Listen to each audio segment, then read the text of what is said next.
Good evening officers. இன்றைய paper வந்து கடந்த கால வினாப்பத்திரங்கள், அதாவது பாஸ் பேப்பர்களில் இருந்து அலுவலக முறைமைகள் தொடர்பாக கேட்கப்பட்ட கேள்விகள், மிக ஒரு வித்தியாசமான கேள்விகள் தெரிவு செய்யப்பட்டு இதை ஒரு மாதிரி வினாப்பத்திரமாக நாங்கள் பார்க்க போகிறோம். இந்த கேள்விகள் வந்து அபிவிருத்தி உத்தியோகத்தர்கள் தரம் உண்டு, முகாமைத்துவ சேவை உத்தியோகத்தர்கள் தரம் உண்டு. இந்த 2 பதவிகளுக்குரிய இபிக்கும் பொருத்தமானது. என்னத கேள்வி, ஒரே சிலபஸ், ஒரே 2 பேருக்கும் ஒரே காமன் சிலபஸ்ன்றதுக்காக நாங்கள் 2 பேருக்கும் பொருத்தமான வகையில் இந்த கேள்விகள் செலக்ட் பண்ணப்பட்டிருக்கு. இந்த கேள்விகளுக்குரிய விடைகளை நாங்கள் ஸ்லைட்டில் பார்க்க போகிறோம். கேள்விகளை இதில் பார்த்துட்டு விடைகளை ஸ்லைட்டில் பார்க்க போகிறோம். பாருங்க, முதலாவது கேள்வி, அலுவலக முறைமை தொடர்பான கோட்பாடுகள் 8 குறிப்பிடுக. கோட்பாடுகள் பாப்பம். 8 கோட்பாடுகள் பாருங்க.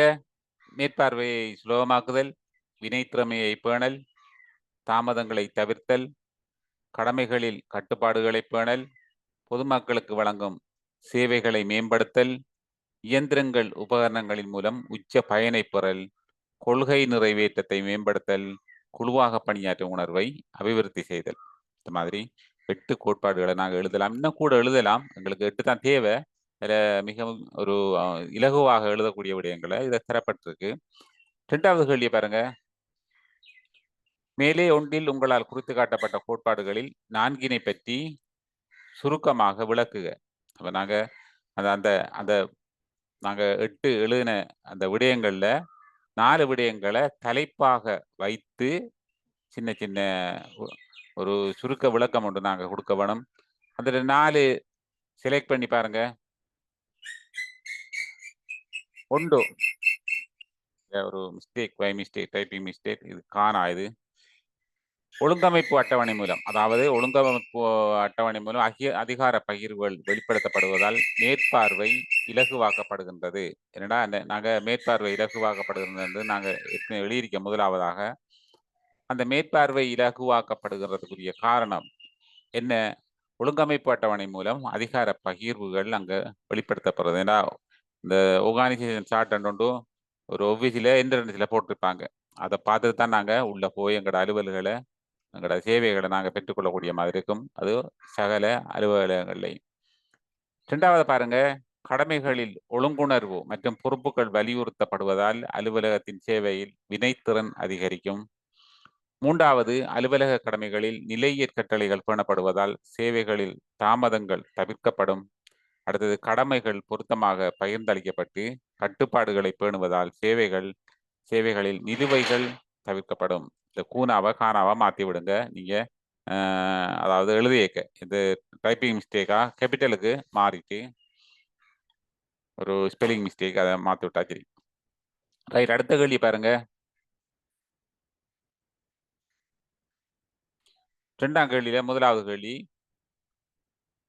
கோப்பு ஒன்றினுள் உள்ளடக்கப்படும் கடிதங்களுக்கிணங்க வகைப்படுத்தக்கூடிய பிரதான முக்கிய கோப்புகளின் வகைகளை குறிப்பிடுக. பாவம் என்ன வகைகள்? எங்களுக்கு நாங்கள் படிச்சிருக்கோம் 6 வகைகள். அதாவது அந்த ஃபைல்ஸ்களை 6 பிரிவுகளாக நாங்கள் பிரித்து ஒவ்வொரு ஃபைல்ஸுகளையும் என்னென்ன எப்படியான கடிதங்கள் நாங்கள் கோவைப்படுத்துவோம் என்றெல்லாம் நாங்கள் படிச்சிருக்கோம் ஏற்கனவே. அந்த 6 ஃபைல்ஸுகளையும் பார்ப்போம். ஒன்று பாருங்க, மத்திய கோவை, 2 விடய கோவை, அடுத்தது நடைமுறை கோவை, அடுத்தது உசாத்துணை கோவை, அடுத்தது கொள்கை கோவை, அடுத்தது பெயர் வழி கோவை. இதில் பாருங்க பிரதான கோப்புகளின் வகைகளை தான் கேட்டுக்கிறாங்க. எத்தனை கேட்கல நாங்கள் எங்களுக்கு தெரிஞ்சது 6 நாங்கள் படிச்சிருக்கிறோம். இதில் மிக முக்கியமானது, அதாவது பேர் வழி கோவையை விட்டாலும் கூட மிக முக்கியமானது 5 கோவைகள். சில கேள்விகளில் 5 கோவைகளை எழுதுன்னு கேட்பாங்க. கேட்டால் நீங்கள் பேர் வழி கோவையை விட்டுட்டு மற்ற 5 கோவைகள் நீங்கள் எழுத வேணும். அடுத்த கேள்வி பாருங்க, மேலே பகுதி ஒன்றிற்கு விடையாக நீங்கள் குறிப்பிடப்பட்ட கோப்பு வகைகளுள் 3 பற்றி சிறு குறிப்பு எழுதுக.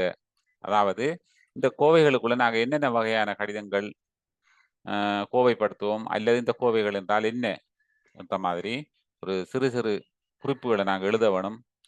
அதுலேயும் 3க்கு தான் அவங்க கேட்டிக்கிறாங்க. நாங்க இதில் 6 ஃபைல்ஸுக்கு நாங்கள் இதில் தந்திருக்கிறோம். ஆனால் நீங்கள் 3 கேட்டால் 3 தான் எழுத வேணும். எந்த காரணம் கொண்டும் 4ஓ 5ஓ எழுதிடக்கூடாது. ஏன்னா எங்களுக்கு தெரியுமன்றதுக்காக மேலதிகமாக எழுதக்கூடாது. அது அது உங்களுக்கு உங்களோட புள்ளிகளை குறைக்கிறதுக்கு வாய்ப்புகள் ஏற்படலாம். முதலாவது மத்திய கோவை என்றா பாருங்க, பல துணைக்கோவைகளுடன் தொடர்புபட்டதாக பேணப்படும் ஒரு கோவை. அடுத்தது விடயக்கோவை என்றா பாருங்க, ஒவ்வொரு விடயத்துக்கும் தனித்தனியாக ஆரம்பிக்கப்படும் கோவை. 3வது நடைமுறை கோவை என்றா பாருங்க, ஒரு விடயத்துடன் தொடர்புபட்ட கடமைகளை நிறைவேற்றும் படிமுறைகளை உள்ளடக்கிய கோவை. அடுத்தது உசாத்துணை கோவை. இதுல அறிவுறுத்தல்கள், சுற்று நிறுவங்கள் போன்ற விடயங்கள் உள்ளடக்கப்பட்டிருக்கும்.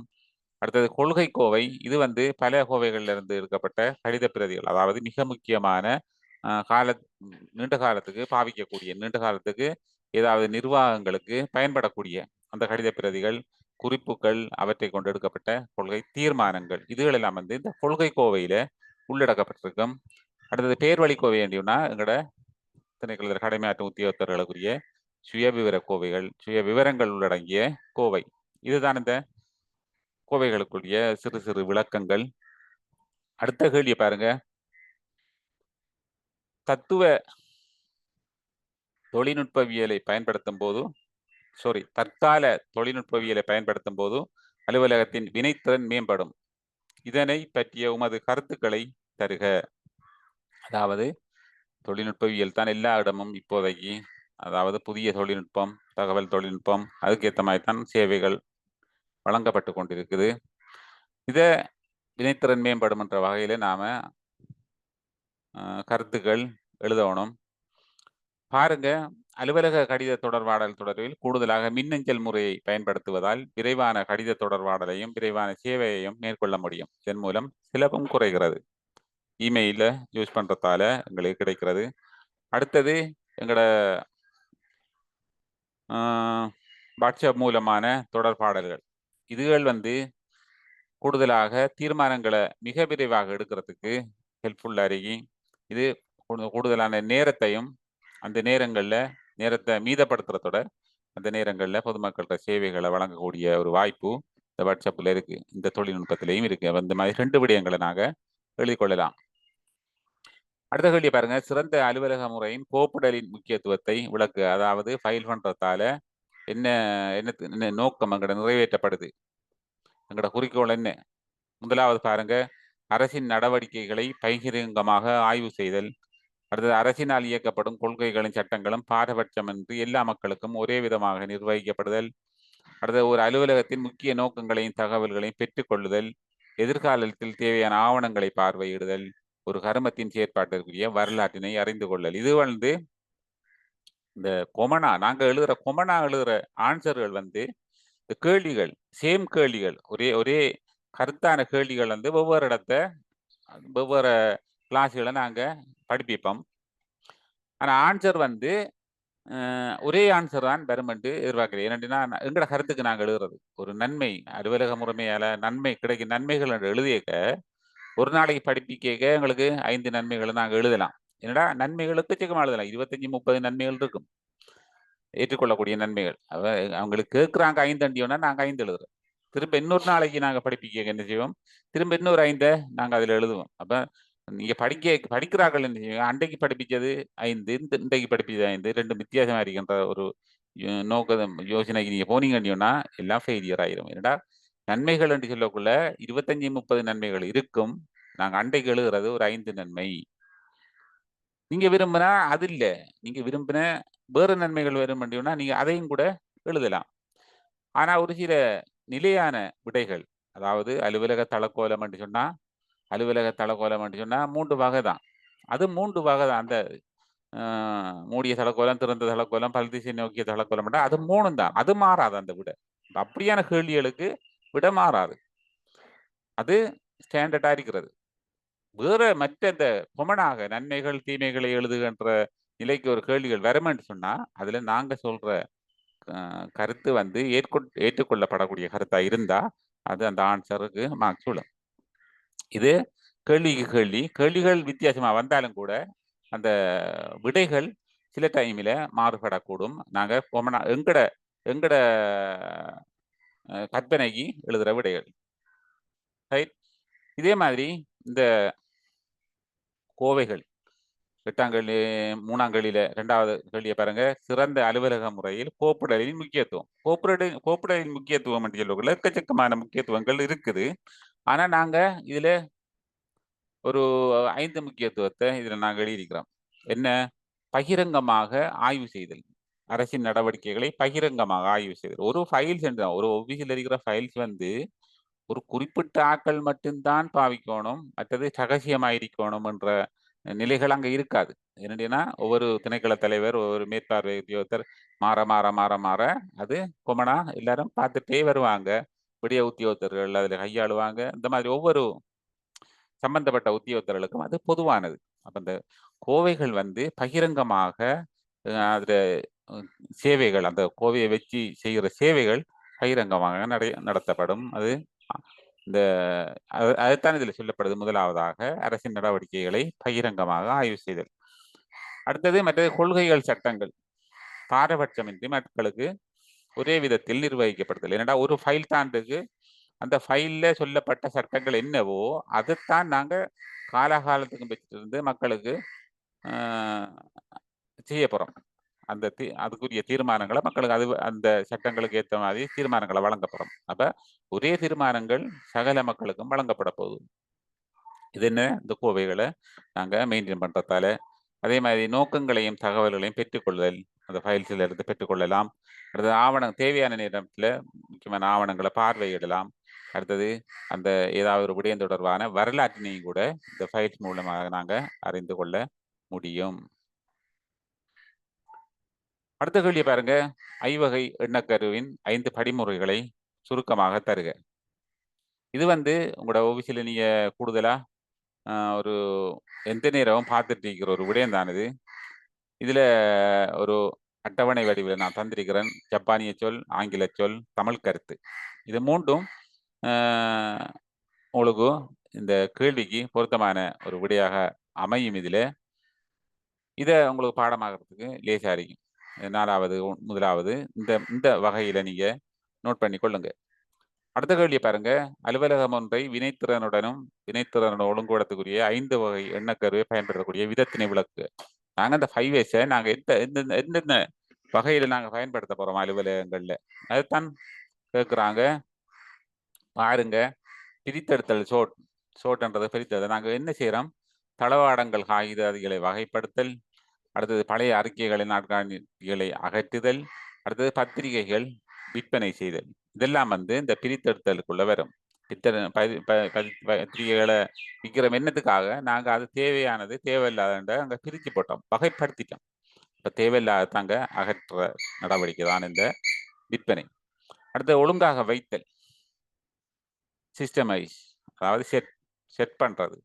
இது எல்லா அறைகளுக்கும் இலக்கமிடல். அடுத்தது பொருத்தமான வெளிச்சோட்டம் காற்றோட்டத்தை ஏற்படுத்தல், உபகரணங்களுக்கு பொருத்தமான இடங்களை ஒதுக்குதல், அடுத்த ஒவ்வொரு பொருளுக்கும் அடையாளம் இடல். இந்த மாதிரி விடயங்கள் வந்து இந்த ஒழுங்காக வைத்தல், அதாவது சிஸ்டமைஸுகளை வரும். அடுத்தது வந்து சைனுகள், அதாவது துப்புரவு, தூய்மை. அதுக்கு வந்து தனிப்பட்ட துப்புரவு கலாச்சாரத்தை அபிவிருத்தி செய்தல். இயந்திரம் துப்புரவாக இருப்பதால் அபாயத்தை குறைக்கலாம். மெஷின்கள் வந்து குத்தைகள், அதாவது கம்ப்யூட்டரை பொறுத்தளவில் டஸ்ட்டுகள் போகாத மாதிரி பாவிச்சு கொள்வது. அடுத்தது நியம முறை, ஸ்டாண்டர்டைஸ்ன்றது. இது எங்களுக்கு நாங்க எங்கட அன்றாடமா பாவிக்கிற கடிதங்கள், உதாரணத்துக்கு கடிதங்கள். இந்த கடிதங்கள் எழுதியக்க எங்கட ஃபொண்டுகள் என்ன சைஸில் இருக்கணும், என்ன வகையான ஃபொண்டுகள் பாவிக்கப்படணும், அந்த ஓரங்கள், கடித ஓரங்கள், அதாவது கோவையிடக்கூடிய அளவுல அந்த எழுத்து எல்லைகள் நிர்ணயிக்கப்படணும். அது அலுவலகத்துக்கு சகல உத்தியோகத்தர்களாலும் அது பாவிக்கக்கூடிய வகையில. இல்லாட்டி ஒரு உத்தியோகத்தர் ஒரு வகையில, இன்னொரு உத்தியோகத்தர் ஒரு வகையில, வீட்டில் இருக்கிற ஒவ்வொருத்தரும் ஒவ்வொரு வகையில நாங்க கடிதங்கள் தயாரிக்க போனா அது ஒரு பிழையான ஒரு மிதட்டாக அங்க வந்துடும். அதான் நியம முறை பேணல்ன்றது. அடுத்தது ஒழுக்கம் அப்படின்னா எங்கட மிக முக்கியமான ஒரு விடயம். மற்றது அதுல கூடுதலாக ஒதுக்கப்பட்ட இடத்தில் மற்றும் சாப்பிடுதல், அடுத்தது துப்புரவாக உடை அணிதல், நேர ஒழுங்கை கடைப்பிடித்தல். இந்த மாதிரி ஒரு ஒழுக்கத்துக்கு ஏற்ற மாதிரி எங்களோட நடவடிக்கையை மாற்றிக்கொள்றது. இதுதான் இந்த 5 5S கொண்டு நாங்க எங்களோட அலுவலகத்தை மாற்றிக்கொள்ற முறைகள் எந்த வகையில அமுல்படுத்தலாம் என்ன இந்தந்த வகையில் இதுகளை இந்த 5S நாங்க யூஸ் பண்ணலாம்ன்றதுதான் இந்த 4வது இதுல 2வது கேள்வி. அடுத்த கேள்வியை பாருங்க. 5வது கேள்வி, அலுவலகம் ஒன்றில் பயன்படுத்தக்கூடிய தொடர்பாடல் இலத்திரன் மற்றும் அச்சு ஊடகங்களை குறிப்பிடுக.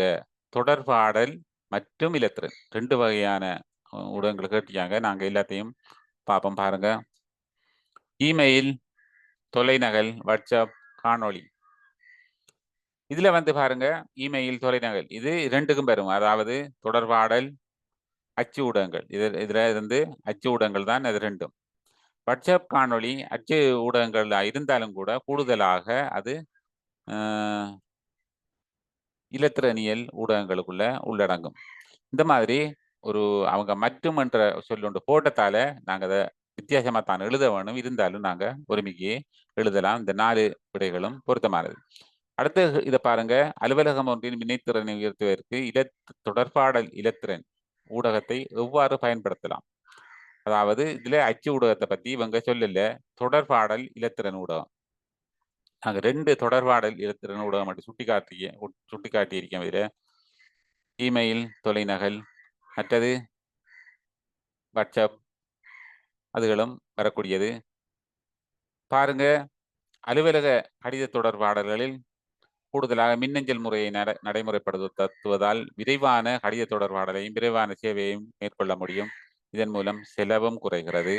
அடுத்து, அலுவலர்களிடையே வாட்ஸ்அப் மூலமான தொடர்பாடலை பேணுவதால் அலுவலகத்தில் தீர்மானங்கள் எடுப்பதற்கான நேரம் மீதப்படுத்தப்பட்டு அந்த நேரங்களில் பொதுமக்கள் சேவைகள் வழங்க முடியும்.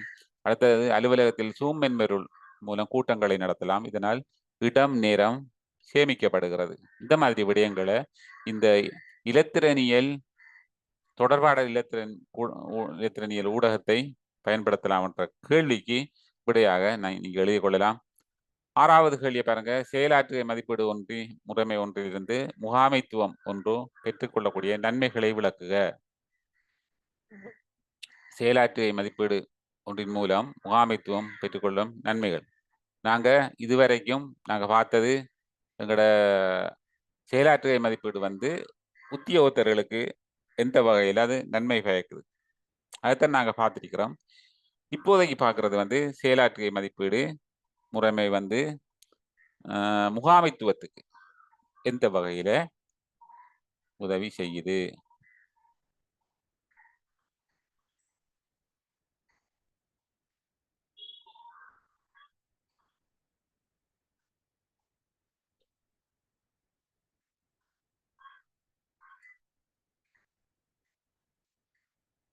பாருங்க, சரியான குறியிலக்கை நோக்கி அரசாங்க அலுவலர்களின் கடமைகளை திட்டமிடலாம் முகாமைத்துவம். ஏன்னா அந்த அப்ரைசல் போம வச்சு நாங்க வழங்குற தகவல்களை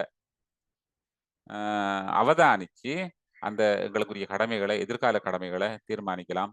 மற்றது, திட்டமிட்ட குறியிலக்கை அடைய பெற்றனவாவென மதிப்பீடு செய்யலாம். ஏன்னா ஆரம்பத்துல நாங்க கொடுத்த சப்ஜெக்ட் வந்து இறுதி காலத்துல நிறைவேற்றப்பட்டிருக்கிறா. கூடுதலாக இந்த பதவி நிலை உத்தியோகத்தர்கள் அப்ரைசல் வந்து இதே மாதிரி தான். ஆரம்பத்துல ஒரு பிளான் பண்ற மாதிரி ஒரு ரிப்போர்ட் கொடுப்பாங்க. இறுதி அறிக்கை ஒன்று கொடுப்பாங்க. அந்த ஜனவரியில பண்ணின பிளான்கள் வந்து ஜனவரியில டிசம்பர்ல நிறைவேற்றப்பட்டிருக்கான்றதை அளவிடக்கூடிய வகையில அவங்களோட அப்ரைசல், அதாவது செயலாற்றுகை மதிப்பீடு அமைந்திருக்கும். இது வந்து இதைத்தான் அவங்க சொல்றாங்க, அந்த அந்த செயற்குறி இலக்குகள் குறித்த காலத்துல மதிப்பீடு செய்யலாம். அந்த அந்த ஒரு வருஷத்துக்குள்ள என்னென்ன வேலைகள் முடிக்கப்பட்டிருக்கு, நாங்க திட்டமிட்டது என்ன, எந்த அளவுல முடிக்கப்பட்டிருக்கு, எந்த வீதத்துல அது ப்ரோக்ரஸ் முடிஞ்சிருக்கு, அதை மதிப்பீடு செய்யலாம். மற்றது திணைக்களத்தின் செயல் இலக்கை அடையலாம். மற்றது ஆளணி எண்ணிக்கையில் மாற்றங்களை செய்யலாம். ஏன்னா எங்களோட அப்ரைசலை பார்த்தாலே விளங்கும் எத்தனை பேர் வந்து ஒரு வீக் பாயிண்ட்ல இருக்கிறாங்க, ஆக குறைஞ்ச செயலாற்றுகையோட இருக்கிறாங்க. இப்போ அவங்களையெல்லாம் வேலையை விட்டு நீக்கிற அளவுக்கோ கூட இந்த அப்ரைசல் முகாமைத்துவத்துக்கு உதவி செய்யுது.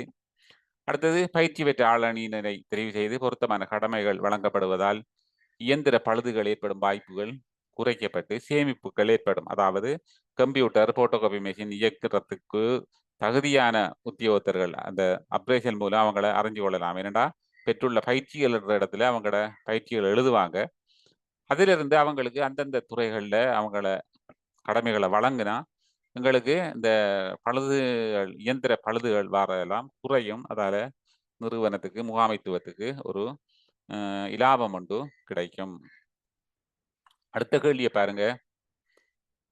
இன்றைய அரசு சேவையில் செயற்படுத்தப்படும் செயலாற்றிய மதிப்பீட்டு முறையானது சம்பள படியேற்றத்தினை அடிப்படையாக கொண்ட ஒரு மதிப்பீட்டு முறையாவதுடன் நிதி அனுகூலங்களையும் இலக்காக கொண்டதாகும். இக்கூற்று சரியென கூறி உங்களது கருத்துக்களையும் விளக்குக. நிதி அனுகூலங்கள் என்று நாங்கள் ஏற்றுக்கொள்ளணும். அதாவது சரியென கூற வேணும், அதையும் விளக்க வேணும் ஏனென்று சொல்லி பாப்போம். எப்படி நாங்க சரியென்று கூறுறோம், எப்படி விளக்குறோம் பாருங்க. ஒரு உத்தியோகத்தரின் செயலாற்றுகை மதிப்பீடு அவரின் எதிர்கால சம்பள நிர்ணயிப்புகளில் தாக்கம் செலுத்துகின்றமை சரியான கருத்தாகும். ஏனென்றா அப்ரைசலை வச்சுத்தான் அவருக்கு இன்கிரிமெண்ட் அந்த வருஷத்துக்குரிய கடந்த வருடத்துக்குரிய இன்கிரிமெண்ட் வழங்கப்படுது. அதாவது சம்பள ஏற்றம் வழங்கப்படுது. அந்த மதிப்பீட்டாளர் அதுக்கு அனுமதி வழங்க வேணும். இந்த அப்ரைசலை வச்சுத்தான் அவர் அனுமதி வழங்கலாம். இது எந்த ஒரு திணைக்களத்திலையும் அது பரம்பரை வழியா அப்படியே அதுதான் முறையா நடந்து கொண்டிருக்குது. வேற எந்த ஒரு ஆப்ஷனும் அங்க இல்லை. அதை நாங்க சகலரும் ஏற்றுக்கொள்ளணும். அதுல முதலாவது பாருங்க, சம்பள படியேற்றமானது செயலாற்றுகை மதிப்பீட்டினை ஆதாரமாக கொண்டு வழங்கப்படுகிறது. செயலாற்றுகை மதிப்பீடு மதிப்பீட்டாளரால் அனுமதிக்கப்பட்டால் மாத்திரமே படியேற்றம் வழங்கப்படுகிறது. எங்களோட அப்ரைசல் சரியா இருக்க வேணும். அடுத்தது செயலாற்றுகை மதிப்பீட்டில் குறிப்பிடப்படும் தகவல்கள் மற்றும் மேற்பார்வையாளரின் கணிப்புகள் என்பவற்றை ஆதாரமாக கொண்டே உத்தியோகத்தர் ஒருவருக்கு மேலதிக நேரப்படி பெறக்கூடிய கடமைகள் ஒதுக்கப்படுவதுடன் ஏனைய கொடுப்பனவர்களுக்கும் சிபாரிசு செய்யப்படும் நிலை உருவாக்கப்பட்டுள்ளது. ஏனண்டா எங்களோட அப்ரைசலை பார்த்தா தெரியும் அவருடைய வேலைகள் எந்த மாதிரி அவர் முடிச்சிருக்கிறார். ஆக கூடுதலான வேலைகள் வழங்கப்பட்டிருக்கா, அப்படி வழங்கப்பட்டிருந்தா அதை முடிச்சிருக்கிறாரான்றதை மேற்பார்வை உத்தியோகத்தர் பரிசீலனை செய்வார். அவர் பரிசீலனை செய்ய அவர் மேலதிகமாக என்ன செய்யலாம், அடுத்த கட்ட நடவடிக்கையா எங்களுக்கு அந்த வெவ்வேறு கடமைகளையும் வழங்கக்கூடிய வாய்ப்புகள் இருக்கு. அடுத்த கேள்வியை பாருங்க. ஒரு படிவத்தை தயாரிக்கும் போது கருத்தில் கொள்ளப்பட வேண்டிய விடயங்கள் 5 தருக. ஃபார்ம்ஸ் பாருங்க, 5 விடயங்கள். ஒன்று, படிவத்தின் நோக்கம். எங்களுக்கு என்ன காரணத்துக்காக அந்த படிவம் தயாரிக்கப்படுதுன்றத தெரியணும் நாங்க. ஏன்னா தெரிஞ்சாதான் அதில் அளவை நிர்ணயிக்கலாம். உதாரணமாக ஒரு அனர்த்தம் ஒன்று நடந்துட்டோம்னா அந்த அனர்த்தத்தில் பாதிக்கப்பட்டது எத்தனை குடும்பங்கள் பாதிக்கப்பட்டிருக்கின்ற தகவலை நாங்கள் அறிஞ்சு கொள்ளலாம். ஏற்கனவே அறிஞ்சிருந்தோம் சொன்னா அப்படியான அந்த இடத்துல நாங்கள் எத்தனை படிவங்கள் எங்களுக்கு தேவைப்படும் அந்த ஒரு எஸ்டிமேட்டை நாங்கள் போட்டுட்டோம் சொன்னா எங்களுக்கு ஒரு மிக செலவு குறைந்த அடிப்படையில் அந்த படிவங்களை தயாரித்து கொள்ளலாம். மேலதிகமாக வீணாகாத நிலையில். அப்போ எங்களுக்கு நோக்கம் வேணும் கட்டாயம். அடுத்த இலகுவான மொழி வேணும். மொழி என்று சொன்னால் எங்களோட அந்த பிரதேசத்தில் அந்த அந்த படிவத்தை பாவிக்கிற நபர்கள் என்ன மொழியில் இருக்காங்களோ அந்த மொழிக்கு தான் இந்த படிவங்கள் தயாரிக்கப்படணும். அடுத்தது விரைவாக நிரல்படுத்தக்கூடிய வகையில் தரவுகள் அமைதல் வேணும். இரண்டு முதல் முழு பெயர் விலாசம் தான் பாரது படிவங்கள். ஆனால் முதல் தொலைபேசி இலக்கம் தேசிய அடையாள இலக்கம் என்று கேட்டு கடைசியில் கொண்டு முதல் முழு பேர் விலாசத்தாளுன்னா அது ஒரு சாத்தியமாகாத விடயமாக இருக்கும். அப்போ அந்த ஓர்டருக்கு அந்த தகவல்கள் வரணும். தான் எங்களுக்கு அதை கொண்டு சமரி பண்ணுறதுக்கு லேசாக இருக்கும். மற்றது கோவையிடுவதற்கான அளவு நிர்ணயிக்கப்படணும். அடுத்தது தகவல்களை தெரிவிக்க போதுமான இடைவெளி இருக்க வேணும். அதாவது பேரண்டி சொன்னால் அந்த பேரை எழுதுற அளவுக்கு கோடுகள் போட்டு விடணும். என்னது ஐடென்டி கார்டு நம்பர் எழுதணும் வேண்டியோன்னா சின்ன சின்ன பெட்டிகள் போட்டு காட்டணும். இந்த மாதிரி விடயங்கள் இந்த படிவங்கள் கேட்க கவனத்தில் கொள்ளப்பட வேண்டிய விடயங்கள். அடுத்த கேள்வியை பாருங்க. உமது அலுவலகத்துக்கு சேவையை பெற்றுக்கொள்வதற்கு வரும் மக்களுக்கு உமது அலுவலகத்தின் மூலம் வழங்கப்படும் சேவை தொடர்பாக மக்களிடமிருந்து தகவலை பெற்றுக்கொள்வதற்கு பயன்படுத்தப்படுவதற்கு ஒரு படிவத்தை வரைக. அதாவது சேவை நாடிகளுக்கு அலுவலகத்துக்கு வார டைமில் அந்த சேவையை முடித்து பெற்றுக்கொண்டு திரும்பும் போது அவர்கள கருத்தை நாங்கள் அறியறதுக்காக பாவிக்கிற ஒரு படிவம். இது கூடுதலாக அமைச்சுக்கள்ல இது செயற்படுத்தப்படுது இப்போதைக்கு. ஆனால் அலுவலகங்களில் மிக குறைவு. அதை நாங்கள் தயாரித்து பார்ப்போம். ஏன்னா சகலருக்கும் பொதுவான ஒரு விடயம் தான் இது. இதை வச்சு நீங்கள் உங்களோட அலுவலகங்கள்லையும் இந்த படிவங்களை தயாரித்து கொள்ளலாம். முதல் உங்களுக்கு அவங்க சொல்லிக்கிற என்னது வரைவு. வரைவு என்று சொன்னால் மீண்டும் திருத்தக்கூடிய அளவில் அந்த அந்த நாங்கள் சொல்கிற விடயங்கள் இருக்க வேணும். ஏன்னா நாங்கள் இறுதி முடிவில்லை. நாங்கள் தயாரிக்கிற ஃபார்ம் வந்து இறுதி முடிவில்லை, வரைவு. இதை திணைக்கள தலைவரோ மேற்பார்வை உத்தியோகத்தரோ திருத்தலாம். அந்த வகையில் நாங்கள் இதை வரைவண்டு நாங்கள் இந்த மூலையில் போட வேணும். பாருங்க, வரைவண்டு கட்டாயம் போட்டால் தான் அது திருத்தக்கூடியதுன்ற நிலைக்கு அங்கே வரும். அடுத்தது படிவ இலக்கம் போடணும். எந்த ஒரு படிவத்துக்கும் இலக்கம் மிக முக்கியமானது. அடுத்தது இது சேவை நாடிகளோட சம்பந்தப்பட்ட எங்கட செயலகத்துக்கு வார அலுவலர்களுக்கு இந்த சேவை நாடிகளுக்கு வழங்க வர்ற ஒரு படிவம் என்றதால இதில் அலுவலகத்தையும் விலாசத்தையும் போடலாம். திகதி போடக்கூடாது. திகதி படிவத்துக்கு தேவையில்லை. மற்றது யாருக்குன்றதும் இதில் தேவையில்லை. படிவத்தில் யாருக்குன்றதும் தேவையில்லை. கொமனா ஒரு பொருத்தமான ஒரு தலைப்பு. அடுத்தது அவங்களோட உள்ளடக்கம், முழு பெயர், விலாசம், தேசிய அடையாள அட்டை இலக்கம், தொலைபேசி இலக்கம். இந்த வகையில் இலக்கங்கள் 1 2 3 4 என்ற இலக்கங்களோட அந்த தகவல்கள் கோரப்பட்டு அந்த தகவல்களை தெரிவிக்கக்கூடிய வகையில் கோடுகள், பெட்டிகள். அதாவது இதில் முழு பெயர் எழுதுறது கோடு போட்டிருக்கி. அடுத்த தேசிய அடையாள அட்டைக்கு இதில் பெட்டிகள் ஒரு 10 பெட்டி அடிக்கலாம். சின்ன பெட்டி இதில் நான் போடுபடலை, நீங்கள் போட்டுக்கொள்ளலாம். அடுத்த தொலைபேசி இலக்கத்துக்கும் 10 சின்ன பெட்டிகள் போட்டுக்கொள்ளலாம். இந்த மாதிரி இந்த படிவம் தயாரிக்கலாம். தயாரிச்சுட்டு அந்த நபர் வந்து சைன் பண்ணணும். என்னென்று இந்த தகவல்கள் உண்மையானது என்று சைன் பண்ணால் மட்டும்தான் அது சட்ட ரீதியாகும். அவர் எதுவுமே சொல்லாமல் சைன் பண்ணாருன்றோன்னா அதில் எந்த பிரயோஜனமும் இல்லை. ஆனால் அவர் சொல்லணும், மேற்படி விடயங்கள் உண்மை என்பதை உறுதிப்படுத்துகிறேன் என்று சொல்லி ஒரு சைன் ஒன்று பண்ணாருன்னு சொன்னால் அந்த படிவம் ஒரு பூரணமான படிவமாக இருக்கும். இதுதான் இந்த சேவை நாடிகளுக்கு பொருத்தமான ஒரு படிவம். அடுத்த கேள்வியை பாருங்க. அலுவலகங்களில் பயன்படுத்தப்படும் படிவங்களை பரிசோதிக்கையில் அவை காலம் கடந்தவையாக காணப்பட்டுள்ளது. இதனை பற்றிய உமது கருத்துக்களை உதாரணங்களுடன் விளக்குக. பாருங்க, படிவங்கள் காலாவதி ஆயிட்டு. இதுக்கு நாங்கள் எழுதுகிறோம். முதலாவது பாருங்க, பேங்குகளுக்கு நாங்கள் அந்த நேரம் ஒரு குறிப்பிட்ட காலத்துக்கு முதல் போனோம்னு சொன்னால் ஃபார்ம் ஃபில் பண்ணி தான் எங்களோட காசுகளை எதுவும் விட்டோ பண்ணுறேன்னா ஃபார்ம் ஃபில் பண்ணணும். அப்படி ஒரு சிஸ்டம் இருந்தது. ஆனால் இப்போ அப்படி இல்லை. நாங்கள் போய் ஏடிஎம் மூலமாக ஒரு பாஸ்வேர்ட் மூலமாகவே அந்த காசை எடுத்துகிட்டு வரலாம். ஏன்னா அந்த அளவுக்கு காலம் மாறிச்சு. தகவல்கள் எல்லாம் எங்கள்கிட்ட இருந்து கேட்குற தகவல்கள் எல்லாம் இப்போதைக்கு அது மாற்றப்பட்டுட்டு. அப்போ அந்த ஃபோமுகளும் கூட இப்போதைக்கு அது செயலிழந்துட்டு. அந்த ஃபோம் தேவையில்லை என்ற நிலைக்கு அது வந்துட்டு. ஆனால் தேவைதான். ஆனால் எண்ணிக்கை அந்த அளவுக்கு எண்ணிக்கை தேவையில்லை. ஆரம்பத்தில் 500 ஃபோம் தேவை ஒரு நாளைக்கு இருந்த ஒரு வங்கிக்கு இப்போதைக்கு 5 ஃபோம் 6 ஃபோம் என்ற அளவுக்கு தான் அங்கே தேவை ஏற்படுற அளவுக்கு மாறிடுச்சு. அந்த அளவுக்கு அந்த தகவல் வந்து மாறிச்சு. கோரப்படும் தகவல்கள் மாறிச்சு. அதே மாதிரி இந்த கடவுச்சீட்டு விண்ணப்பங்கள் இதுகளும் வந்து ஆரம்பத்தில்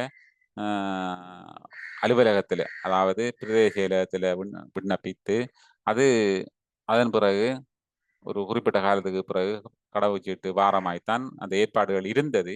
இப்போதைக்கு அந்த விண்ணப்பம் இல்லை. அந்த விண்ணப்பத்தில் பாவனை இல்லை. இப்போ ஆன்லைன்லேயே அப்ளிகேஷனை போடுற அளவுக்கு மாறிட்டு, காலம் மாறிட்டு. அதனால் இப்போ பிரதேச செயலகங்களுக்கு வழங்கப்பட்ட விண்ணப்பங்கள் அல்லது கடவுச்சீட்டு அலுவலகத்தில் இருக்கிற அந்த கடவுச்சீட்டு விண்ணப்பங்கள் எல்லாம் வந்து காலாவதியாகிற நிலைக்கு வந்திருக்கும். அதுவும் இந்த இதில் குறிப்பிடக்கூடிய ஒரு விடயம். அது உதாரணத்தோட. அடுத்த கேள்வியை பாருங்க. 9வது அலுவலக குறிப்புகள் என்றால் எவை என குறித்து காட்டுக. அலுவலக குறிப்புகள் அதாவது ஏதாவது ஒரு விடயம் தொடர்பாக எடுக்கப்படும் தீர்மானங்களை. முதல் அலுவலக குறிப்புகள் என்றால் என்னட்டு பார்க்கணும். நீங்கள் புலந்தகோவை பாவிக்கிற அனைத்து உத்தியோகத்தர்களும் வந்து இந்த அலுவலக குறிப்பு எழுதித்தானாக வேணும். ஒரு பக்கம் அலுவலக குறிப்பு, அடுத்த பக்கம் கடிதங்கள் கோவை செய்யும் வகையில அந்த பிளந்த கோப்பு அமைந்திருக்கும். இந்த ஒரு பக்கம் எழுதுற குறிப்புல, அலுவலக குறிப்பில என்னென்ன விடயங்கள் அடங்கோணும் என்று சொல்லி நாங்க படிச்சிருக்கோம். அப்ப நாங்க வரைவிலக்கணம் எழுதியக்க அந்த விடயத்தை இதுல சேர்த்த மாட்டோம். சரி, பாருங்க. ஏதாவது ஒரு விடயம் தொடர்பாக எடுக்கப்படும் தீர்மானங்களை இலகுபடுத்தும் வகையில் குறித்த விடயம் தொடர்பான சுருக்கம், வரலாறு, உண்மை நிலை என்பவற்றை உள்ளடக்கியதாக திணைக்கள தலைவருக்கு விடய அலுவலரால் எழுதப்படும் ஒரு குறிப்பு. ஏண்டா திணைக்கள தலைவருக்கு தான் நாங்க எழுதுறோம் என்று அவர் தீர்மானம் எடுக்கிறதுக்காக. வேற சும்மா எழுதுறல, தீர்மானம் எடுத்து எங்கட குறிப்பை வச்சுத்தான் அவர் தீர்மானம் எடுக்க போறார். அப்ப நாங்கள் தான் எழுதப் போறோம், திணைக்கள தலைவர்கள் எழுதப் போறோம். என்னென்ன விடயங்கள் அதில அடங்க வேணும் என்றத உள்ளடக்கி ஒரு வரைவிலக்கணம் நாங்க எழுதினோம்னா சரி, இந்த வசன நட தான் இல்ல. இந்த விடயங்கள் அவ்வளவு உள்ளடங்குற மாதிரி நீங்களும் கூட உங்களோட வசன நடையில இந்த இதுக்குரிய வரைவிலக்கணத்தை எழுதலாம். அடுத்த கேள்விய பாருங்க. அலுவலக குறிப்புகளில் இருந்து கிடைக்கக்கூடிய பயன்பாடுகள் 5னை குறிப்பிடுக. இது சாதாரணமாக ஒரு சிந்தனை மூலம் எழுதக்கூடியது தான். இதுக்கெல்லாம் பாடமாக தேவையில்ல. இதுல இருக்கிறது தான் நீங்க எழுதணும்ன்ட்டு இல்ல. உங்களோட நீங்க பாவிக்கிற ஃபைல்ஸ்கள் மூலமாக இந்த அலுவலக குறிப்புகள் எழுதுறாக்கள் நீங்க. அதிலிருந்து உங்களுக்கு என்னென்ன லாபங்கள் கிடைக்குதோ, அத நீங்க எழுதலாம். முதலாவது பாருங்க, நான் எழுதினது ஒரு விடயம் தொடர்பாக கிடைக்கப்பெறும் கடிதத்தின் சுருக்கத்தினை அறிந்து கொள்ள முடியும். அதாவது எங்களுக்கு யாராவது கடிதம் அந்த அந்த சப்ஜெக்ட் சம்பந்தமா எங்களுக்கு ஒரு கடிதம் வருதுன்னு சொன்னா, அந்த கடிதத்தில சுருக்கத்த இந்த குறிப்ப வச்சே நாங்க அறிஞ்சு கொள்ளலாம். கடிதத்த வாசிக்க தேவையில்ல. திணைக்கள தலைவர் வந்து கடிதத்த வாசிக்க தேவையில்ல. அதே மாதிரி அந்த குறித்த விடயத்தின் வரலாற்றினை அறிந்து கொள்ளலாம். என்ற குறிப்பில வந்து அந்த ஃபைல்ஸ்ல என்ன இருக்கு, ஆரம்பத்துல இருந்து இறுதி வரைக்கும் என்ன இருக்கின்றத அந்த குறிப்பில எழுதி காட்டியிருப்பாங்க. அதே மாதிரி அந்த சம்பவம் தொடர்பான உண்மை நிலையே எங்களுக்கு தெரியும். என்னடா எங்கள்ட்ட அந்த ஃபைல் இருக்கு. எல்லா விஷயமும் எங்களுக்கு தெரியும். ஏன்னா 2, 3 தரப்பு அதுல சம்பந்தப்பட்டிருக்கும். அந்த தரப்புக்கு தெரியாத விடயம் கூட எங்களுக்கு தெரிஞ்சிருக்கும். அப்ப அதனால அதுல உண்மை நிலை எங்களுக்கு தெரியும்ன்றதால அந்த குறிப்பில உண்மை நிலையை எழுத வேணும். அடுத்தது திணைக்கள தலைவர் விரைவாக தீர்மானம் எடுக்கலாம். என்னடா எல்லாத்தையும் வாசிக்க தேவையில்ல அவர். இந்த குறிப்ப பார்த்தே சிம்பிளாகவே தீர்மானம் எடுத்துட்டு போகலாம். மற்றது அலுவலருக்கு தேர்ச்சி கிடைக்கும். இந்த குறிப்புகள் எழுதி எடுக்கிறதால அந்த சப்ஜெக்ட் சம்பந்தமா முழு தேர்ச்சி அவருக்கு கிடைக்கும். இந்த மாதிரி 5 விடயங்கள எழுதிக் கொள்ளலாம். அடுத்தது நினைவூட்டல் தினப்பதிவேடு என்பது யாது? கோலப் டயரி. கோலப் டயரி எங்களுக்கு தெரியும். அதுக்கு நாங்க வரைவிலக்கணம் எழுத பண்ண முடியும்னா, அந்த அந்த டைமுக்கு எக்ஸாம் டைமுக்கு எங்களுக்கு வராது. அப்ப எங்களுக்கு ஒரு சில சொற்கள் எங்களுக்கு தெரிஞ்சிருந்தா மட்டும்தான், சொல்லுகள், வசனங்கள் தெரிஞ்சிருந்தா மட்டும்தான் அந்த கோலப் டயரிக்குரிய வரைவிலக்கணத்தை நாங்க எழுதியலும். நீங்க எழுதிக் கொள்ளுங்க. ஒரு விடய அலுவலர் தனது எதிர்கால கடமைகளை உரிய தினங்களில் நிறைவேற்றிக் கொள்ளும் பொருட்டு மேற்கொள்ள வேண்டிய கடமை தொடர்பான பதிவினை குறித்த தினத்தில் நினைவுபடுத்துவதற்காக பதிந்து கொள்ளும் பதிவேடு. ஏண்டா இன்றைக்கு செய்ய இயலாத வேலைய வேறொரு நாள்ல நாங்க செய்ய போறோம் அப்படின்னா, அந்த நாளுக்குரிய திகதியில அத நாங்க பதிந்து கொள்றது. ரெஜிஸ்டர் பண்ணி கொள்றது. இப்ப அந்த திகதி வரையக்க நாங்க கோலப்படாரிய பார்த்த மாட்டோம்னா, எங்களுக்கு தெரியும் இந்த திகதியில இன்றைக்கு என்ன வேலை நாங்க செய்ய போறோம். அத நினைவுபடுத்துறது தான் இந்த நினைவூட்டல் தினப்பதிவேடு. அடுத்த கேள்விய பாருங்க. உச்ச பயனை பெறும் பொருட்டு நினைவூட்டல் தினப்பதிவேட்டின் குறிப்புகள் இடப்படுகின்ற ஒழுங்குமுறையை உதாரணங்களுடன் காட்டுக. பாருங்க, மிக முக்கியமான கேள்வி. நாங்க காலையில போன உடனே கோலப் டைரிய பார்க்கிறோம். பார்த்து அந்த அத்தனை வேலையும் இன்றைக்கு செய்யக்கூடியதாக இருக்குதா? அப்படி என்றா ஓகே. இல்ல. ஒரு சிலதுகள் நடக்காது. ஏன்? இன்றைக்கு மீட்டிங் என்று போட்ட விடயங்கள் காலையிலே அறிவிக்கப்பட்டுட்டு, மீட்டிங் இன்றைக்கு நடக்காது. இன்றைக்கு அந்த கூட்டங்கள் நடக்காதுன்ற ஒரு தகவல் ஒன்று கிடைச்சியுண்ட நாங்க என்ன செய்யணும்? அத அந்த நாங்க பதிவு செய்தத மாத்தி, திரும்ப இன்னொரு டேட்டுக்கு அத மாத்த வேணும். இப்ப அந்த மாற்றங்கள் எல்லாம் காலையில வந்த உடனே அத செய்யலாம். ஏற்கனவே எழுதப்பட்ட விடயங்கள்ல ஏது மாற்றங்கள் இருந்தா, அத உடனடியாக வேறு தினங்களுக்கு மாற்றிக்கொள்றது. இது காலையில செய்ய வேண்டியது. அடுத்தது என்ன செய்யணும் நாங்க? எங்களுக்கு கிடைக்கிற கடிதங்கள். அந்த கடிதங்கள்ல உடனடியாக நடவடிக்கை எடுக்கக்கூடிய அன்றைக்கு எடுக்கக்கூடிய கடிதங்கள தவிர, மற்ற கடிதங்கள் எல்லாம் கொண்டும் குறிப்பிட்ட எங்களுக்கு எப்பப்ப அந்த நடவடிக்கை எடுக்க இயலுமோ, அந்தந்த தினங்கள்ல பதிந்து கொள்றது. இது 2வது. 3வது எங்களுக்கு பின்னேரம். அதாவது எல்லா வேலையும் முடிஞ்சு போற டைமுக்கு. நாங்க அன்றைக்கு இன்றைக்கு செய்யறதுக்கு நாங்க அதுல பொழப்பு டைரியில என்ன எழுதியிருக்கோமோ, அந்த வேலை அவ்வளவும் முடிக்கப்பட்டுட்டா. என்று பார்த்துட்டு முடிக்கப்படாத வேலைகள் எதுவும் இருந்தால் தவறுதலாக அல்லது நேரம் காணாத நிலையில முடிக்கப்படாத வேலைகள் அதை வேறொரு தினத்துக்கு மாற்றி எழுதணும். இந்த மாதிரி 3 விடயங்களை ஒரு நாள்ல மிக முக்கியமான விடயங்களாக கோலம் டைரியில எழுத வேண்டிய விடயங்கள். ரைட். ஒரு இந்த கேள்விகள் கடந்த கால வினாப்பத்திரங்கள்ல பல பல பதவிகள்ல இருக்கிற உத்தியோகத்தர்களுக்கு வந்த கேள்விகள் தான் இதுகள். ஏன்னா கேள்விகள் அலுவலக நடைமுறையை பொறுத்தளவில் ஒரே சிலபஸ், ஒரே கேள்விகள் தான். ஆனால் ஒரே கருத்துக்கள் தான். கேள்விகள் மட்டும் வித்தியாசமான உருவத்தில் வந்து கொண்டிருக்கும். ஆனால் கேள்விகள், கருத்துக்கள் எல்லாம் ஒன்றாகவே இருக்கும். அந்த மாதிரி தான் இந்த கேள்விகள் எல்லாம் அமைக்கப்பட்டிருக்கு. இதன்படி இது நாங்கள் ஏற்கனவே சிம்பிளான வகையில் இந்த கேள்விகளை பார்த்துருக்கிறோம். ஆனால் இதை ஹார்டாக மாற்றி ஒரு ஒரு வித்தியாசமான முறையில் எங்களுக்கு அந்த வினாத்தாள்களில் இருந்தபடியா அதை நாங்கள் திரும்ப உங்களுக்கு படிப்பிக்க வேண்டிய ஒரு நிலைக்கு வந்திருக்கிறோம். நாங்கள் இது முதலாவது தொகுப்பு, 2வது 3வது தொடரும். அடுத்த கிளாஸில் சந்திப்போம். தேங்க்யூ.